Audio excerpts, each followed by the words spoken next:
Each week, American Artifacts takes viewers into archives, museums, and historic sites around the country. Granary Burying Ground in downtown Boston is the burial site of several notable American revolutionaries. In this segment, we visit the gravesite of Paul Revere. So now we're going to look at the monument for Paul Revere. This is not his original monument. This was put up in the 19th century, the later 19th century. It's a marble monument, and marble was popular in the 19th century. And it was school children that collected their pennies and purchased this monument, or at least that's the story I've heard. Paul Revere is known to us today for his ride. He was immortalized in Longfellow's poem, "Listen, my children, and you shall hear." If it weren't for that poem, he would not perhaps be so famous. And he did a lot of things that were not related to that ride. First, he was a silversmith and a goldsmith. There are pieces that he did that are in museums. He also devised ways to hold teeth in, artificial teeth, gold wiring. That was an important point in locating someone's skull. One of the reasons they recognized the skull was because of Revere's, the dental work that he created. He also did copperplate engravings. He did an engraving of the Boston Massacre that was widely distributed. In 1775, he had a gunpowder factory, which was a smart idea since the American troops were very short of ammunition. 1783 through 1789, he ran a hardware store in the North End. After that, he started working with other metals, such as copper, iron, bronze. He started casting bells. He was obviously interested in revolutionary activities.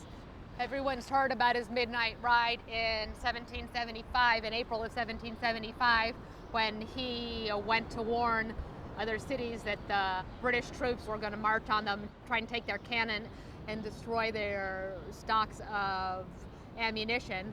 He was not the only rider. There were many other riders, actually, but once again, his name comes down to us through the poem, the Longfellow poem. After the revolution was over, he was the first commissioner of health in Boston.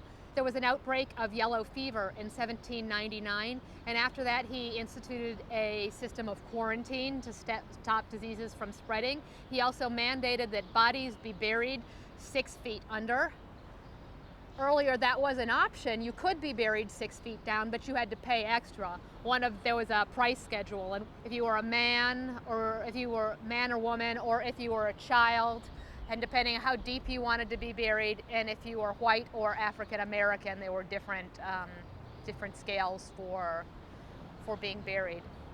But Revere mandated that people had to be buried 6 feet under. He also initiated a bi-weekly trash collection, which I think is a great idea. And he prohibited dumping in Boston Harbor, which obviously didn't stop people from dumping, as we found out later on, with Boston becoming the dirtiest harbor.